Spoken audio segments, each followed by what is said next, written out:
Nelson Mandela జీవిత కథ మాటల్లో చెప్పాలంటే అది ధైర్యం, త్యాగం, ప్రజాస్వామ్యాన్ని సాధించేందుకు పోరాటం, మానవతా విలువలకు ప్రతీక.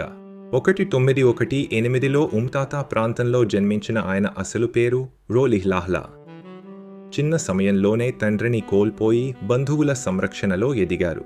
విద్యను ప్రాధాన్యం ఇచ్చి న్యాయవాదిగా పనిచేశారు. నల్లజాతి ధరించే వివక్షను ఎదుర్కొని ప్రజల హక్కుల కోసం అనేక ఉద్యమాలు నిర్వహించారు. 1952లో తొలిసారి న్యాయవాదిగా నల్లవారి కొరకు పని ప్రారంభించారు. దక్షిణాఫ్రికాలో తెల్లవారికి, నల్లవారికి గల వివక్ష, న్యాయమైన ప్రజాస్వామ్య రాక కోసం ఏఎన్సీతో కలిసి ఉద్యమాన్ని ముందుకు నడిపారు. ప్రభుత్వ రక్షణా శాఖపై పోరాడేందుకు ఎంకే అనే విభాగాన్ని స్థాపించి సాయుధ ఉద్యమానికి నాంది పలికాడు. 1962లో అరెస్టు అయిన ఆయన 27 సంవత్సరాలు జైలులో గడిపారు. రోబిన్ ద్వీపం, పోల్స్మోర్ వంటి భద్రతా జైలుల్లో అతికఠిన శిక్షలు అనుభవించారు.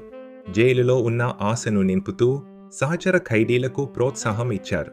సమానత్వం, స్వేచ్ఛ విలువలను నేర్పారు. 1990లో విడుదలయ్యాక ఏఎన్సీ అధ్యక్షునిగా ప్రజల పక్షాన మాట్లాడారు. వివక్ష నిరోధం, ప్రజాస్వామ్యాన్ని సాధించేందుకు చొరవ చూపారు. 1994లో తొలి నల్లజాతి అధ్యక్షుడిగా ఎంపికై దక్షిణాఫ్రికాను రెయిన్బో నేషన్గా మార్చారు. వ్యతిరేక వర్గాల మధ్య సామరస్యానికి, క్షమ, మానవతా విలువలకు పెద్దపీట వేశారు. ఆయన జీవిత మార్గదర్శకంగా నోబెల్ శాంతి బహుమతి, భారతరత్న పురస్కారాలు పొందారు. లాంగ్ వాక్ టు ఫ్రీడమ్ గ్రంథంలో తన జీవిత ప్రశాంత దారాన్ని వివరించారు. మండేలా తన కార్యకలాపాలన్నింటా ద్వేషం, వ్యతిరేకతకు బదులుగా క్షమ మరియు ఓర్పు జీవన విధానం చూపించారు.